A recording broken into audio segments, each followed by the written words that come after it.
The Team Engagement Podcast, where leaders share their insights. It's 6 questions in 9 minutes because leaders know how to be concise. Well, let's get started. Question number one, tell me who you are and what you do. My name is Ralph Bianculli Jr. I'm the managing director of Emerald Brand. Fantastic. Well, question number two? What is the best thing about working with the team? Well, I tell you, I miss working hand in hand and in person with the team during these really challenging times. And you don't realize how important that being physically there is, and working from home in certain circumstances is advantageous and great. But you really miss that personal connection, and I really miss the personal connection, being in the action with our people in our corporate offices together, in front of customers, with customers, laughing, talking business. Those are things that I think this particular situation makes us all actually appreciate even more. Oh, so well said. That's perfect. Thank you. Question number three. I hear from other leaders that it can be challenging to get team members engaged. Tell me your thoughts on that. Yeah, it certainly is challenging during these times getting people engaged. And what we try to do, and my sister leads our operational team and I lead our sales team. And every day we have a Zoom info WebEx at 5 o'clock, quote unquote, happy hour. So, you can bring drinks, we hang out, we talk. I mean, we talk business.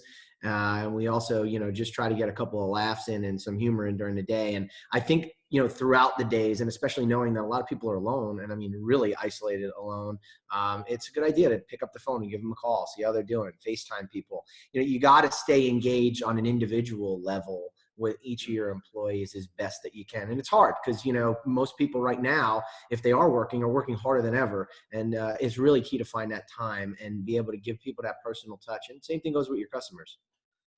Oh, it's great insights. Well said. Thank you. Question number four. What are some other successful leaders, such as yourself, that would be excellent candidates here for the podcast? Yeah, I have a couple of entrepreneurial leaders in mind. One of them, and I'm not going to bring up any names yet, but one of them leads a really well-known coffee company here in New York, entrepreneurial, spirited based, really, really strong company.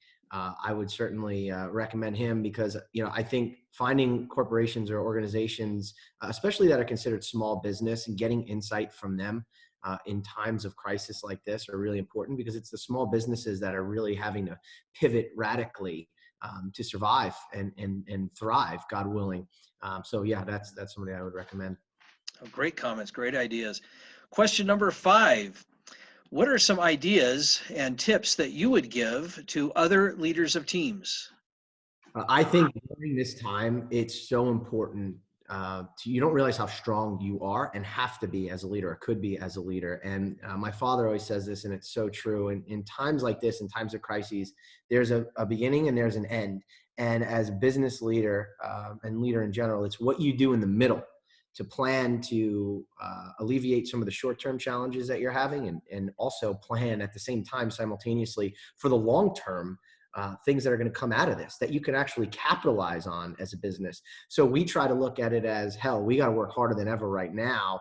And we've got to secure, obviously some short-term pivoting, and we're in a strong position because we happen to make toilet paper and paper towels and things that are in serious need right now, thank God.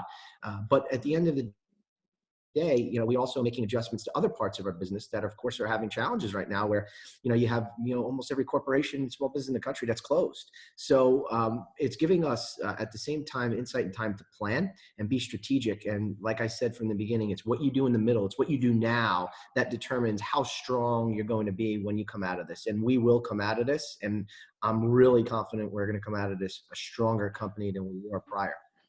I love that. I love that optimism. Thank you. Well, sixth and final question. Tell us about your first job. My first job, I'll never forget. I was 15, and my father, he never let me go to camp. He always said I had to go work, and I hated it at the time. And I look back and I'm like, wow, I got to do that with my kids, because my first job I had was in the hospitality industry as a busboy in one of the busiest restaurants in the North Shore of Long Island. And to this day, even with this job I have now, working 18 hours a day, that still was the hardest job that I've ever had. It was the most humbling job I've ever had. I learned how to interact with people. I learned customer service. I learned what hard work really was. I met great people. I learned how to speak Spanish. I mean, fluent Mhm. Spanish basically from that job. And I actually still keep in touch with people that I worked with from there. So it was by far the hardest, but the most rewarding job I've ever had. Oh, that's a great story. I love that. Thank you. Ralph, thank you for being on the podcast today. How can people find you? They could find me at www.emeraldbrand.com. You can go on the website and you can contact us there. I'm also very active on LinkedIn. My LinkedIn is Ralph Bianculli Jr., Jr. dot at the end. And yeah, feel free to reach out and contact me, and I'll try to find time to respond. Fantastic. Well, thank you. This is Sean Richards with the Team Engagement Podcast, where leaders share their insights. For more ideas, go to Blue Sky Business Consulting on LinkedIn.